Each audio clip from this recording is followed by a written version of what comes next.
So the Pistons have been swept by the Milwaukee Bucks, and the series was not even close. We lost by 35 points in Game 1, 21 points in Game 2, 16 points in Game 3, and 23 points in Game 4 for an average margin of defeat of 21.25. This team has a lot of work to do. So let's just talk about some of the box score stats for certain players in this series. Drummond averaged 14.25 points on 44% shooting with 13 rebounds a game, 1.25 steals, and 1.5 blocks. We're going to be talking to him about him a little bit more in this video, but I'm going to continue on with the couple more stats. So Reggie Jackson was really solid in the series, averaging 17.75 points, 43% from the field with 7 assists, and he only averaged 1.25 turnovers a game. Now, Luke Kennard really impressed me, actually. He bumped his scoring up from 9.7 points per game to 15 points per game in this series. And he did it while shooting more efficiently from the field. He bumped his percentage up from 43.8 in the regular season to 48.9. And he shot 60% from 3. Now, is he going to shoot 60% from 3 forever? No, probably not. But, good for you, Luke. While there's not really anything positive to say when you just lost by an average margin of over 21 points, Luke Kennard shined. And I think this can be the first stepping stool for him to starting to become a quality player in this league. And hopefully this can help him really boost his confidence. And I envision him, I think he can be a starter next year. That's what I see with him. Blake Griffin, you did everything you could. You had no reason to come back and play in this series, but you did. At least from my perspective, I can't appreciate enough what you did. I find it hard to believe that you didn't know that this team was completely outmatched and out-talented, yet you still wanted to be out there and play. So honestly, that alone makes me want to keep you on this team and continue trying to build a championship with you. But I'm not the GM. We'll see what they do. I envision Blake Griffin being back on the team next year, but we'll see what happens. But what do the Pistons do from here?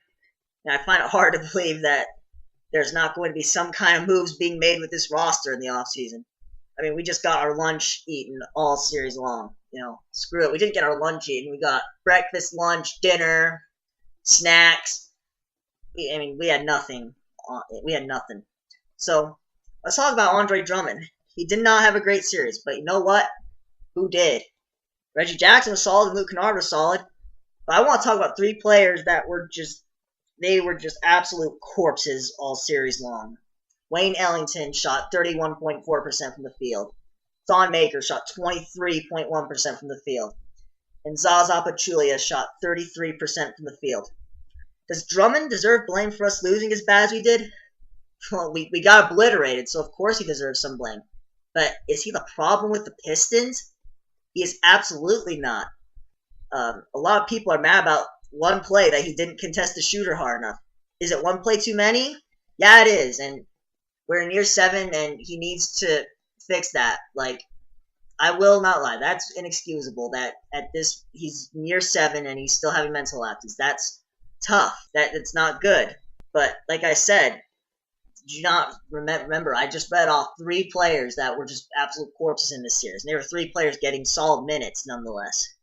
But you know what? In that one game where he did not contest the shooter hard enough, he still ended that game with 4 steals and 3 blocks. And we're going to destroy him over that one play. And also, I want to talk about when he guarded Giannis. He did a solid job. I didn't get to watch the whole series, but game 1 in particular, Drummond, he was playing smart defense and he was daring Giannis to shoot the 3, and it worked. And he was also doing a solid job of contesting his shots at the basket. This is another thing, just how overmatched we were. Giannis's averages for this series, his numbers from the regular season to this series were all down. Assists and points, yet still got destroyed. It just shows the Bucks are just that much better of a team than the Pistons are at this immediate moment. Let's not give up on Andre Drummond. This dude, he's not a finished product.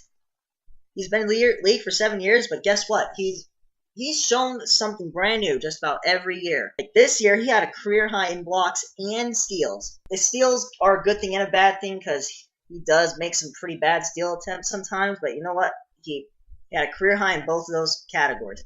A season ago, last year, he had a career high in assists. and he's improved his free throw percentage. Drummond has a good work ethic. I mean, it's weird that someone like him, that he works hard to improve, but he doesn't play as hard as he should all the time. So that's weird.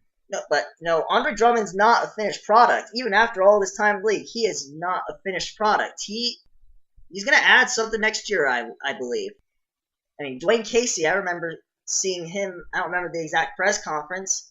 If I can find it, I'll link it down in the description. But he said Drummond's 3 will become a thing one day. He felt pretty confident in saying that. So, who knows? But, I mean, we can 100% build a championship team with Drummond starting on our roster. Maybe not as the centerpiece. I mean, is he LeBron James or James Harden? No, he's not. But you know what?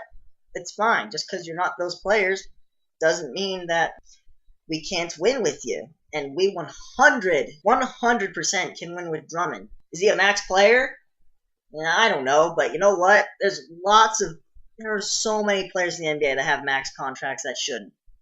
So you can't really rip him for that. He's not the only one, but I mean, yeah, this team just has a lot of work to do.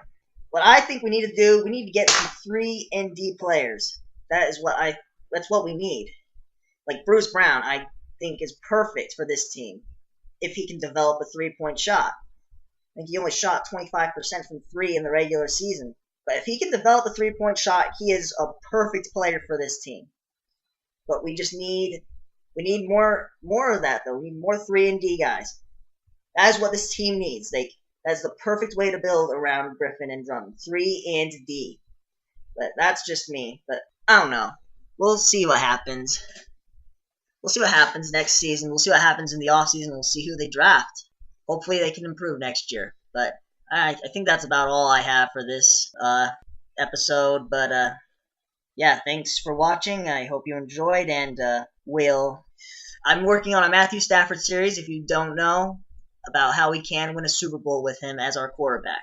Yeah, so if I assume you're all Detroit sports fans, so if you are a Stafford defender like myself, and you don't have the answers, you might want to tune into that series, because I got 2 videos up already, and they're quite lengthy, and I got at least 3, 4, 5 more coming that are going to be just as lengthy. So if you need answers, I'm here to give them to you.